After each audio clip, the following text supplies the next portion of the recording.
If you have an essay due that requires sources and quotes, you'll actually have to do more than just put them in there.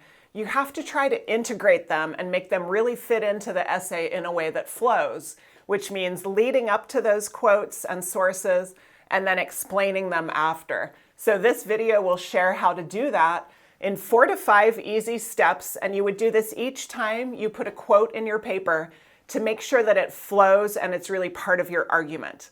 My name's Erin Labax. Thank you for being here at High Value Writing. We had a couple of previous videos that go together with this one on writing a thesis statement with 4 different types of thesis statements. And then secondly, another video on organizing your thoughts for 4 different types of essays, and it comes with downloadable templates or outlines. So make sure you grab those if you need them.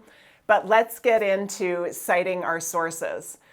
The biggest mistake, as a former college and high school teacher, the biggest mistake I've seen in essays with sources is not doing anything with them. Just putting them in the paragraph, but not really making them fit. And so let's walk through what you would want to do to make them fit, and then I'll share 2 examples of doing that. So our goal when we support a point with evidence is not just to say, hey, I got my quote in there, but also to make sure the reader understands the quote. What is this evidence? What does this mean? Secondly, the one that I think is the hardest, how does that evidence support my claim? How does that quote support my thesis? We do not want to assume that the reader can figure that out, because what if they don't? We need to often explain that and spell it out a little bit.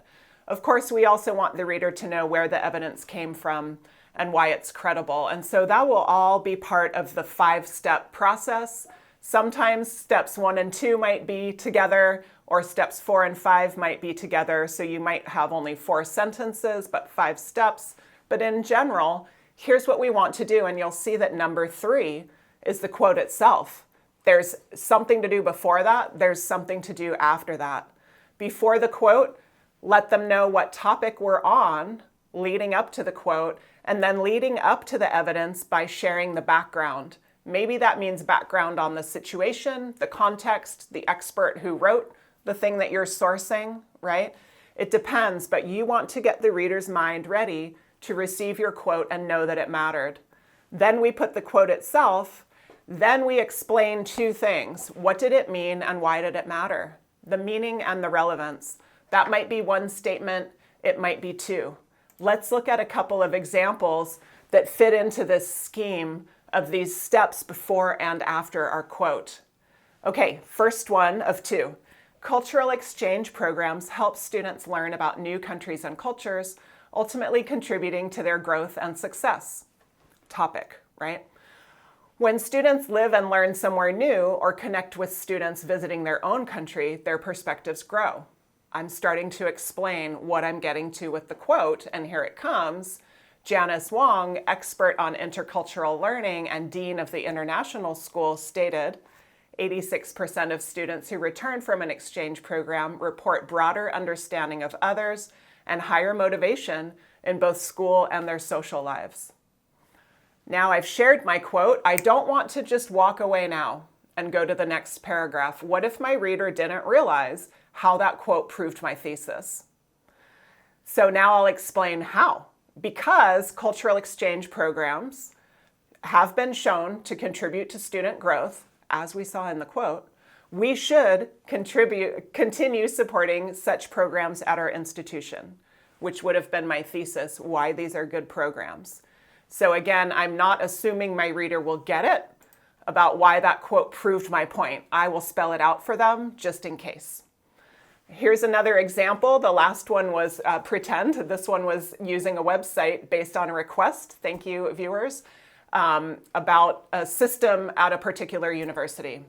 The Kabul Concours requires applicants to take 4 rounds of entry exams. This past year, many students took the exam across Afghanistan. So there's an entry exam, it's happening across Afghanistan. What about it? Well, according to the head of the National Examinations Office, Professor Abdul Qadir Kamush, a total of 214981 candidates took part in the general entrance exam, religious sciences, and night shift universities. What about it? Based on these exam registration numbers, we can expect many new students to enter the university in the coming semester. So this one was a little different. I wasn't arguing, I was showing. And so I said, oh, students are coming. Here's a quote about the numbers. That means we can expect more students. This is more of an example for an informative essay than a persuasive one. So either way, anytime you include a quote, you still have to explain the significance and make sure the reader understood how it fit in with your broader point. So please let me know if you have questions. Leave them in the comments. I'll be happy to get back to you soon. Best of luck with your essay writing.